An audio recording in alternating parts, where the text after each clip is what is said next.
Greetings, CBC, and welcome to this week's Sunday warm-up. Before we get into the passage for this week, let me just remind you that this coming Saturday, July the 25th, as well as the next Saturday, August 1st, will be the membership class. Core classes from 8:30 to 11 o'clock roughly. We might not go quite that long, but 8:30 to 11 will be the time allotted for us. Again, we might not go quite that long. If you need to leave early, that's fine as well. I always hesitate what to call this. This is a membership class. If you're interested in becoming a member of the church, this would be the class for you.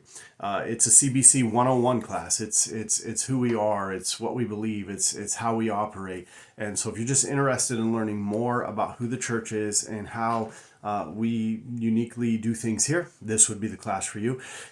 If you've been a member of the church for many, many years, this is a great class just to have a refresher and come together and be reminded, meet some new folks too.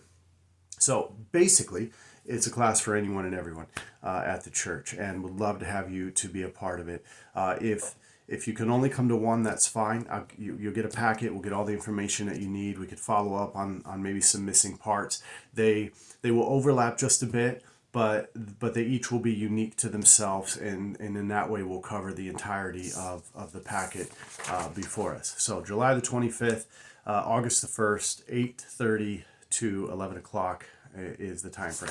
All right. For this Sunday, we've entered into the chapters, kind of the middle section, the largest portion of the book of Proverbs, which would be chapters 10 to 29. And these are a lot of those little phrases, fragments of teaching from the Father to the Son.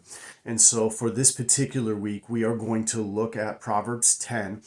Throughout this portion of it, we're going to look kind of thematically. So we're going to bounce around, but we're going to look at Proverbs 10. And under the heading of the way of the righteous, I think I'm going to read the entire chapter there, make a few brief observations of some of the little nuggets of wisdom throughout. But primarily, what I want to look at are the verses that have the word righteous in it.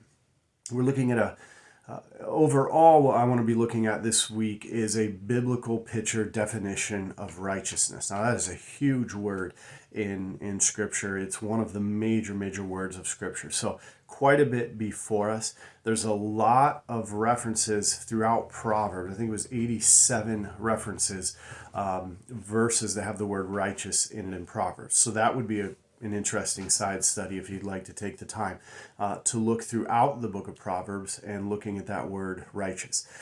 Just in Proverbs 10, I didn't count them here, but there's a handful, there's a bunch. So we're going to look at each of those.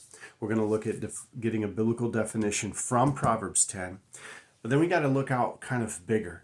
And I want to talk about what I think then and now has always been a constant problem with righteousness. And then we'll end with, let's really try to establish a full biblical picture of righteousness. A couple of passages that will be helpful in preparation for that will be Philippians chapter 3, verses 1 to 11, and Romans chapter 3, verses 9 to 26, and one other, Matthew 5, verses 17 to 20. So quite a bit of some good work ahead of us. Really would encourage you, take some time this week to prepare and get ourselves ready. Again, this is a major word, a major theme, a major important biblical reality for us today as we think about the way of the righteous, the calling to walk in his righteousness. This is a lot for us to really wrestle with and think about. I hope to really help to make this understandable and practice and practical from a biblical standpoint of what this means for us today. So God bless you guys. Have a wonderful week. Looking forward to being back with you in the pulpit here on Sunday. As always, let's be in prayer for one another this week and as we prepare for Sunday morning. God bless you guys. Have a wonderful week. Looking forward to being with you Sunday morning.